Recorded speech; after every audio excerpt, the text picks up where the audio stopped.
Good morning friends. उद्योजकतेची मूलतत्वे, fundamentals of entrepreneurship या विषयामध्ये सूक्ष्म, लघु व मध्यम उद्योग यासंबंधीची माहिती आपण घेतलेली आहे. या आधीच्या सगळ्या लेक्चरमध्ये या उद्योगांचं महत्त्व, या उद्योगांचे वेगळे प्रकार याबद्दलची माहिती पूर्ण घेतलेली आहे. आता या उद्योगासंदर्भात सरकारी योजना ज्या सुरू आहेत, वेगवेगळ्या प्रकारच्या सरकारी योजना ज्या या उद्योगांसाठी सहाय्यभूत ठरतात, किंबहुना या उद्योगांचा विकास व्हावा याकरता सरकारनं ज्या योजना आखलेल्या आहेत, त्यातल्या एका मोठ्या महत्त्वाच्या योजनेची आपण माहिती या व्हिडिओ लेक्चरमध्ये घेणार आहोत. ती योजना म्हणजे मुद्रा कर्ज योजना. आपण सगळ्यांना ज्ञात आहे की मुद्रा कर्ज हे प्रामुख्यानं छोट्या उद्योजकांना दिलं जातं. आणखी ही लोकप्रिय झालेली योजना आहे. तर ही योजना काय आहे, यातून काय फायदा होऊ शकतो, उद्योजक कसे उभे राहू शकतात, हे आपण इथं अभ्यासायचं आहे. आणि तुमच्या भवितव्याच्या दृष्टीने देखील या योजनेचा तुम्ही फायदा करून घेऊ शकता. मुद्रा ही या ठिकाणी micro units development and रिफायनान्स agency नावाची एक संस्था इथं स्थापन केली. आणखी त्या योजनेअंतर्गत लघु उद्योजकांना, सूक्ष्म उद्योजकांना, मध्यम उद्योजकांना वेगळ्या प्रकारची कर्ज इथं दिली जातात. म्हणून या सगळ्या योजनेला मुद्रा असं नाव दिलेलं आहे.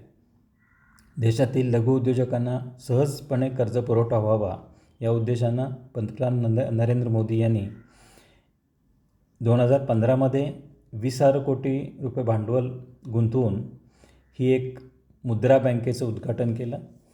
ही एक मायक्रो फायनान्स कंपनीसारखी कंपनी आहे किंवा योजना म्हणता येईल त्याला.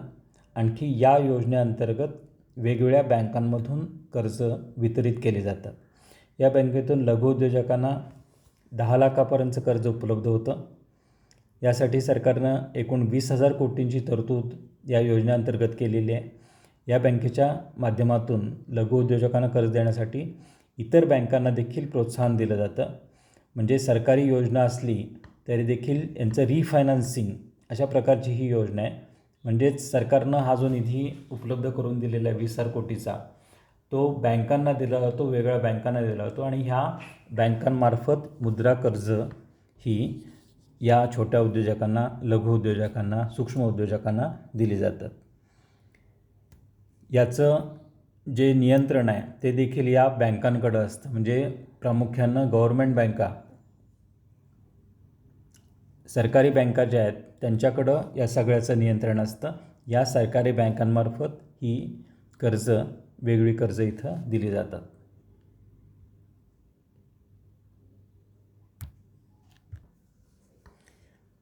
ही योजना जी आहे ती प्रामुख्यानं छोट्या उद्योजकांना, अगदी कमीत कमी भांडवल, ज्यांना फारसं भांडवलाची आवश्यकता नसते, सूक्ष्म स्वरूपाचे उद्योग असतात, अशा उद्योजकांना उद्योग सुरू करण्याचं प्रोत्साहन देण्याकरता ही योजना सुरू केलेली आहे. यामध्ये 3 श्रेणी आहेत, 3 प्रकार आहेत. एक पहिली शिशु श्रेणी आहे, म्हणजे सूक्ष्म उद्योग. या अंतर्गत तुम्हाला 50,000 रुपयापर्यंतचं कर्ज इथे मिळू शकतं. दुसरी जी श्रेणी आहे ते म्हणजे किशोर, मिडल लेवलची. त्यामध्ये 50,000पासून 5 लाखापर्यंत कर्ज या उद्योजकांना इथे मिळू शकतं. आणि मोठ्या किंवा ज्याला मध्यम म्हणता येईल अशा स्वरूपाचं एक तिसरी श्रेणी इथे निर्माण केलेली आहे, तरुण श्रेणी ज्याला म्हटलं जातं. त्याच्यामध्ये 5 लाखापासून 10 लाखापर्यंत कर्ज या योजनेअंतर्गत तुम्हाला मिळू शकतं. थोडक्यात मुद्रा बँकेद्वारे छोट्या कारखानदारांना, छोट्या दुकानदारांना कर्ज मिळतं. ज्यांना नवीन उद्योग सुरू करायचा आहे, काम सुरू करायचं आहे, त्यांना देखील हे कर्ज इथं मिळू शकतं. त्यामध्ये त्याच पद्धतीनं भाजीवाले, सलूनवाले, फेरीवाले, चहाचे दुकानदार असे छोटे छोटे उद्योजक आहेत, ज्याला उद्योजक म्हणता नाही, दुकानदार किंवा या ठिकाणी छोटे उद्योग करणारे व्यक्ती म्हणता येतील, अशा व्यक्तींना देखील या कर्ज योजनेतून कर्ज दिलं जातं. आता या योजनेअंतर्गत प्रत्येक सेक्टरनुसार एक वेगळी स्कीम बनवली जाते. प्रत्येक सेक्टरमध्ये वेगळ्या स्कीम असतात. ही योजना जी आहे, मुद्रा बँक जी आहे, ती साधारणपणे रिझर्व्ह बँकेच्या नियंत्रणाखाली काम करते. प्रामुख्यानं लघु उद्योजकांनाच कर्ज पुरवठा केला जातो.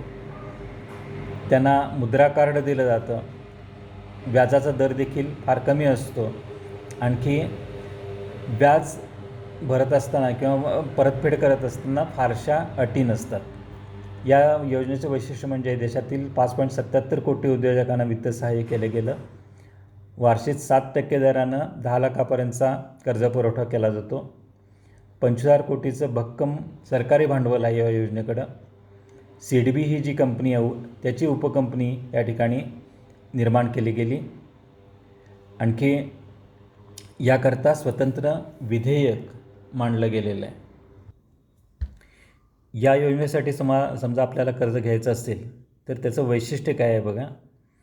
या ठिकाणी कुठल्याही प्रकारचा जामीन लागत नाही.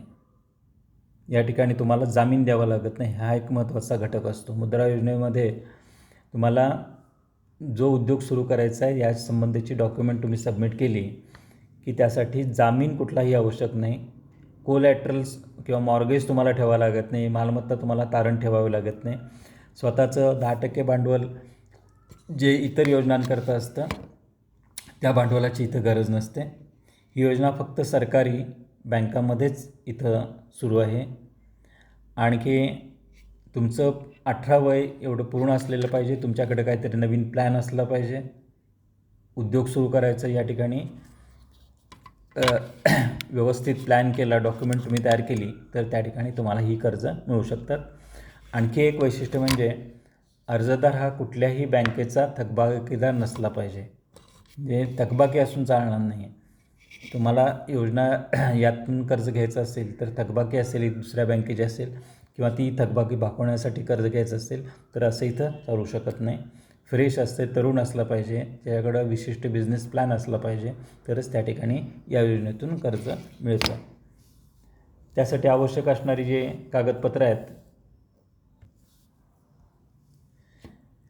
ही कागदपत्रं कुठली पाहिजेत तर सर्वसाधारण आपल्याला कुठल्याही बँक खातं उघडायचं असेल तर त्यासाठी जी कागदपत्रं असतात त्याच प्रकारची कागदपत्रं इथं आवश्यक आहेत. ते म्हणजे ओळखीचा पुरावा पाहिजे, ज्यामध्ये मतदान ओळखपत्र असेल, आधार कार्ड असेल, बँक पासबुक असेल, रेशन कार्ड असेल, अशा पद्धतीचा ओळखीचा पुरावा कुठलाही असला तरी चालू शकतो. रहिवासी पुरावा पाहिजे, त्याच्यामध्ये लाईट बिल, घरपावती, जिथं आपण राहतो त्या संबंधीचा पुरावा असला पाहिजे. त्यानंतर आपण जो व्यवसाय करणार आहोत किंवा करत आहोत त्याचा परवाना, स्थायी पत्ता, आपल्याला जो सुरू करायचा आहे व्यवसाय त्यासाठी वेगवेगळ्या परमिशन इथं आवश्यक असतात. ते सगळ्या परमिशन तुम्ही घेऊन ठेवल्या पाहिजेत. म्हणजे व्यवसाय कुठं करताय, काय करताय, जागा कुठं आहे, त्यानंतर त्यासाठी असणाऱ्या कॉर्पोरेशनची परमिशन किंवा इतर परमिशन, या सगळ्या गोष्टी तुमच्याकडं असल्या पाहिजेत.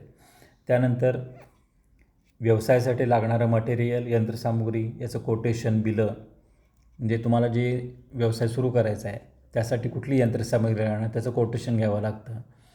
त्यानंतर तुम्ही काय काय करणार, कच्चा माल कुठून घेणार, पक्का माल इथं काय तयार करणार, त्याची विक्री कशी करणार, यासंबंधीचा प्रोजेक्ट रिपोर्ट आपण ज्याला शिकलेलो आहोत बघा या भागामध्ये, तो प्रोजेक्ट रिपोर्ट इथं असला पाहिजे.